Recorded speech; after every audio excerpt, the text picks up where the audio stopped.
evening everybody, and good night to some of you too. I've got Rosie Red with me, and today I'm going to do our first bedtime story. Now at school today it was very Winnie the Pooh and the blustery day, wasn't it? It was very wet and windy.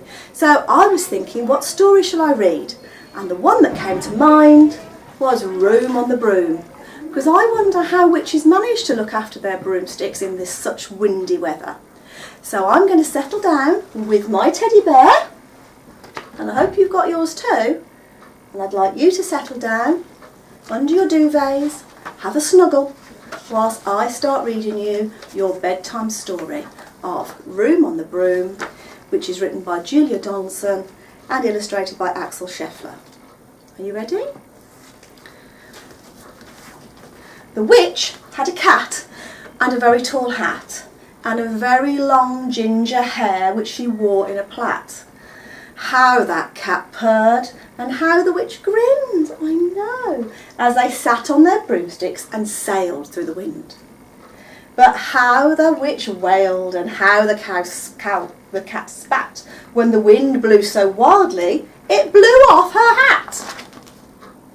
Down, cried the witch, and they flew to the ground. They searched for the hat, but no hat could be found. Then, out of the bushes, on thundering paws, there bounded a dog with a hat in its jaws. And you've got the book in your jaws, haven't you? Oh, bless you. He dropped it politely and eagerly said, as the witch pulled the hat firmly on her head, I am a dog, as keen as can be. Is there room on the broom for a dog like me? What do you think, Rosie? Yes, cried the witch, and the dog clambered on. The witch tapped the broomstick, and whoosh, they were gone. Over the fields and the forest they flew. The dog wagged his tail as the stormy wind blew. The witch laughed out loud and held on to her hat, but away blew the bow from her long ginger plait. And there it goes, fluttering off. Down, cried the witch, and they flew to the ground. They searched for that bow, but no bow could be found. Then, out from a tree, with an ear-splitting shriek, there flapped a green bird with a bow in its beak. She dropped it so politely and bent her head low, then said, as the witch tied the bow, I am a bird as green as can be. Is there room on the broom for a bird like me? Yes, said the witch. So the bird fluttered on. The witch tapped the broomstick, and whoosh, they were gone. I'm enjoying this, Rosie. Over the reeds and the rivers they flew. The bird shrieked with glee, and the stormy wind blew. They shot through the sky, and back of beyond. The witch clutched her bow, but let go of her wand. Down, cried the witch, as they flew to the ground. They searched for the wand. Rosie's gone to search for the wand now, but no wand could be found. Then, all of a sudden, out of a pond, leapt a dripping wet frog with a dripping wet wand. He dropped it politely and then said with a croak, as the witch dried the wand and the fold of her cloak, I am a frog. I'm as clean as can be. Is there room on that broom for a frog like me? Yes, cried the witch, so the frog bounded on. The witch tipped her broomstick, and whoosh, they were gone. Over the moors and the mountains they flew. The frog, he jumped for joy, and uh-oh, the broom snapped in two.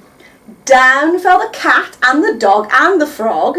Down they went tumbling into a bog. They are going to smell, aren't they? The witch's half broomstick flew into a cloud, and the witch heard a roar that was scary and loud.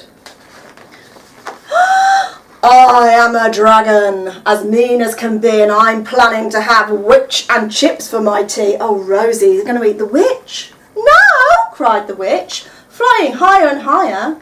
The dragon flew after her, breathing out fire. Help, cried the witch, flying down to the ground, and she looked all around, but no help could be found. The dragon drew nearer, licking his lips, said, maybe this once I'll have witch without chips. But just as he planned to begin his feast, from out of a ditch rose a horrible beast. It was tall, dark and sticky, and feathered and furred. It had 4 frightful heads. It had wings like a bird. And its terrible voice, when it started to speak, was a yowl and a growl and a croak and a shriek. It dripped and it squelched as it strode from the ditch, and it said to the dragon, "Buzz off, that's my witch." I wonder if you can figure out what's happened. Then the dragon drew back and he started to shake. "Oh, I'm sorry," he spluttered. "I think I've made a mistake. It's nice to have met you, but I really must fly." And he spread out his wings and he was off through the sky. Then down flew the bird and down jumped the frog. Down jumped the cat and phew, said the dog. "Oh, thank you, oh, thank you," the grateful witch cried. "Without you, I'd be inside the dragon." Yuck, how horrible. Then she filled up her cauldron and said with a grin, "Find something, everyone, throw something in." So the frog, he found a lily, and the cat found a cone, the bird found a twig, and the dog found a bone. They threw them all in, and the witch stirred them well, and while she was stirring, she muttered a spell. Ziggity, iggity, zaggity, zoom! Then out rose, oh, I wonder what it's going to be, a truly magnificent broom. Oh, look at this broom. With seats for the witch, and a cat and the dog, a nest for the bird, and a shower for the frog. Well, isn't that kind? "Yes!" cried the witch, and they all clambered on. The witch tapped her broomstick, and whoosh, they were gone. And that, children, is the end of our first bedtime story.